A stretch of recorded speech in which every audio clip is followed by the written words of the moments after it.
आखिर AJ Styles क्यों गए स्मैकडाउन पे और क्या ऐसी चीज है जिससे वह बहुत ही ज्यादा नाखुश।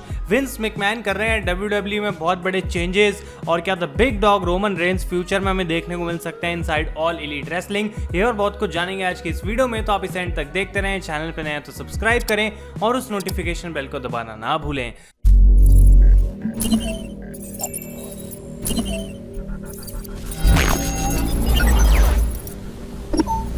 तो गाइज कैसे हैं आप लोग, मैं हूं आयुष और आप देख रहे हैं रेसल इंडिया।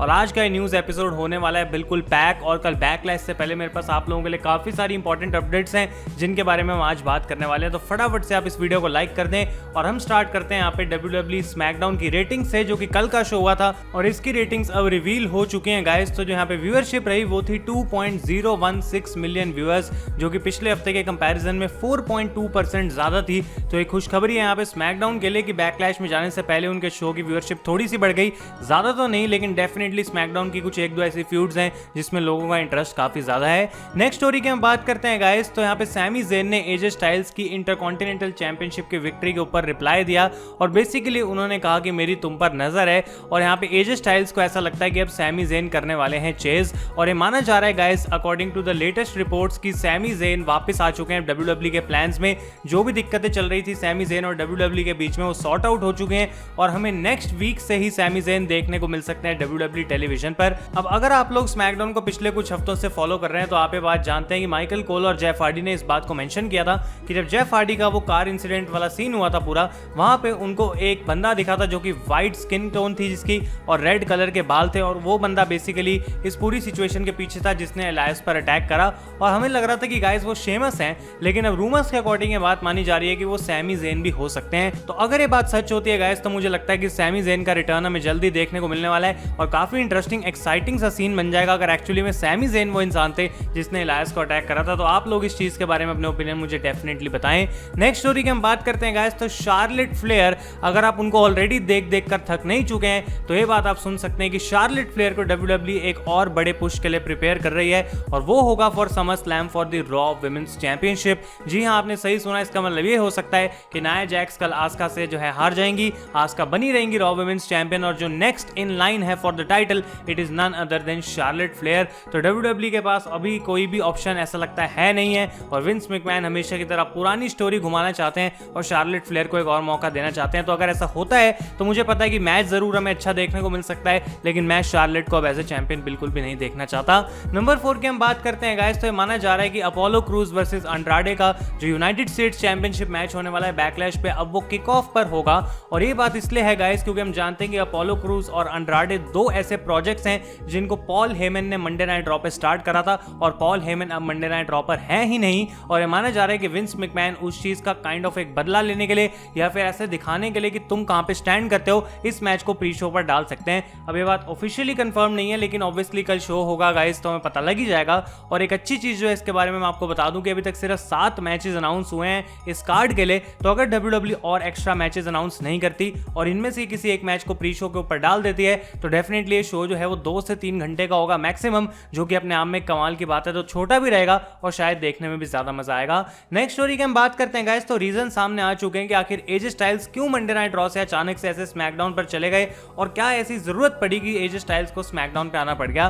तो ये माना जा रहा है कि पॉल हेमन से बिल्कुल भी एजे स्टाइल्स खुश नहीं थे गाइस। जैसा कि हम जानते हैं ब्लैक वेडनेसडे पे लूक गैलोस और कार्ल एंडरसन को डब्ल्यूडब्ल्यू ने रिलीज कर दिया था और ये बात एजे स्टाइल्स को बिल्कुल भी पसंद नहीं आई। वो चाहते थे कि पॉल हेमन, लूक गैलोस और कार्ल एंडरसन के लिए विंस मैकमैन से जाके लड़ें, उनसे बात करें कि कैसे इन सुपरस्टार्स को यहाँ पे रखना चाहिए, लेकिन वो चीज पॉल हेमन ने नहीं करी। और एज एग्जीक्यूटिव डायरेक्टर शायद वो उनकी एक रिस्पॉन्सिबिलिटी बनती थी, उन्होंने वो चीज नहीं की और एजे स्टाइल्स उस चीज से बहुत ज्यादा गुस्सा हो गए। तो बेसिकली एजे स्टाइल्स को पॉल हेमन से सेपरेट करने के लिए उनको स्मैकडाउन पर भी डाला गया। और ऑब्वियसली गाइस अगर वो यहाँ पे आते भी हैं तो हम जानते हैं कि एजे स्टाइल्स को हमेशा एक बड़ा पुश मिलता है।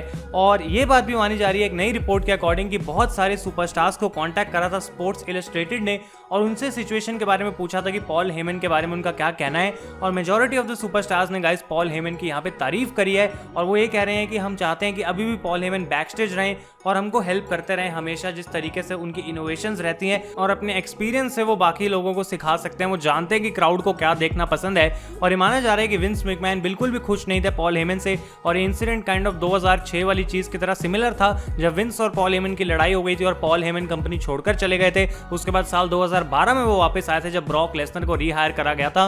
और विंस के अकॉर्डिंग गाइस वो उनको लगता है कि ब्रूस प्रिचर्ड जो कि फिलहाल स्मैकडाउन के इंचार्ज थे, वो बेटर तरीके से विंस को जानते हैं, उनके आइडियाज जो हैं वो बेटर मैच कर पाते हैं और वो एक्चुअली में वो चीज करते हैं जो विंस को पसंद हो। और पॉल हेमन कुछ हमेशा डिफरेंट करने की कोशिश करते हैं जो कि प्रोबेबली विंस को पसंद नहीं आती है, और इस वजह से पॉल हेमन को गाइस फायर कर दिया गया है। नेक्स्ट स्टोरी की हम बात करते हैं गाइस, तो यहाँ पे मिस्ट्री हैकर के बारे में हम स्मैकडाउन में इतने हफ्तों से ये तो कोशिश कर रहे हैं जानने की आखिर ये हैकर है कौन, लेकिन WWE ने बहुत हमें कुछ बताया नहीं है और काफी हाइड करके रखी हुई है चीज। और लास्ट जो हमें अपडेट जानने को मिली थी मिस्ट्री हैकर के ट्विटर से गाइस, वो थी मई 28 को, तो ऑलरेडी ऑलमोस्ट 15 दिन से भी ज्यादा हो चुके हैं और हमें कोई खबर नहीं है इस हैकर के बारे में।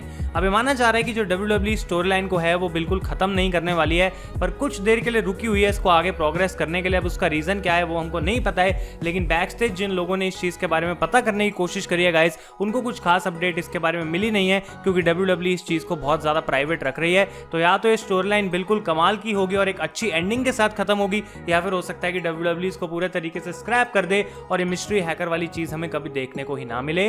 नंबर 7 की हम बात करते हैं गाइस, तो Vince McMahon already Paul Heyman के जाने के बाद काफी बड़े चेंजेस करने स्टार्ट कर चुके हैं ऑन द WWE रोस्टर, खास करके मंडे नाइट रॉ पे, क्योंकि वहां पे पॉल हेमन की सारी स्टोरी लाइंस चल रही थी और अब शायद विंस मैकमैन काफी सारी ऐसी चीजों से एग्री नहीं करते हैं और वो अपने हिसाब से उनको बदलेंगे। तो wrestlingnews.co यहाँ पे रिपोर्ट करता है गाइस कि ऑलरेडी एक मैच की फिनिश विंस मैकमैन ने चेंज कर दी है बैकलैश के लिए, और भी कई सारे आइडियाज और प्लान्स हैं जो कि वो बिल्कुल स्क्रैप करने वाले हैं और नए तरीके से शुरू करेंगे। तो यहाँ पे ऐसा है कि बहुत सारे सुपरस्टार्स खुश नहीं होने वाले इस बात से, क्योंकि पॉल हेमन के प्रोजेक्ट्स काफी सारे थे, एक दो नहीं थे। एलिस्टर ब्लैक थे, जेलिना वेगा थी, यहाँ पे हमने अंड्राडे का नाम लिया, अपोलो क्रूज का नाम लिया, ऑस्टिन थ्योरी का नाम लिया। ये सारे ऐसे सुपरस्टार्स हैं जो कि पॉल हेमन फीचर करना चाहते थे मंडे नाइट रॉ पे। अब कितनों को विंस मैकमैन देखना चाहते हैं वो हम बात नहीं जानते हैं, और इंटरेस्टिंग रहेगा आप देखना कि क्या मंडे नाइट रॉ बेटर होती है या और भी ज्यादा बेकार हो जाती है। अगली स्टोरी की हम बात करते हैं गाइस, तो जेफ हार्डी और शेमस के बीच में हमें एक सेगमेंट देखने को मिली थी स्मैकडाउन में, जहां पे जेफ हार्डी ने बेसिकली पिस फेंकी थी अपनी खुद की शेमस के ऊपर, और ये गाइस एग्जैक्टली कॉपीड एंगल था WWE ने जो लिया अपनी खुद की हिस्ट्री से। और ये था गाइस रॉ का एक एपिसोड फ्रॉम 2006 जहां पे शॉन माइकल्स ने एक यूरिन टेस्ट लिया था और अपनी पिस जो है वो विंस मैकमैन के ऊपर फेंक दी थी, और इनफैक्ट उन्होंने एग्जैक्टली सेम डायलॉग बोला था कि it is better to be pissed off rather than to be pissed on, और फिर वो फेंक देते अपनी पिस विंस मैकमैन के ऊपर। तो ये एक फन फैक्ट था जो कि मैं आपको बताना चाहता हूं। और आज की फाइनल स्टोरी गाइस इसी के साथ हम आते हैं, जहां पे क्रिस जेरिको ने बात करी WWE के बारे में और उनसे पूछा गया था कि किस ऐसे सुपरस्टार को वो देखना चाहेंगे ऑल एलीट रेसलिंग में, और उन्होंने इस चीज को सबसे पहले क्लियर कर दिया कि भाई WWE ने जरूर कुछ रेसलर्स को रिलीज करा था, लेकिन उनमें से मुश्किल से एक या दो ऐसे सुपरस्टार होंगे जिन पे हमारी नजर है और औरों पे नहीं है। और हम ऐसा नहीं है कि WWE को जिनको रिजेक्ट कर दे वो AEW के अंदर आ जाएं, और वो कहते हैं कि कुछ ऐसे सुपरस्टार्स है डेफिनेटली जिनको वो देखना चाहेंगे in the future in all elite wrestling, और उन्होंने स्पेशली यहाँ पे नाम लिया guys the big dog Roman Reigns का।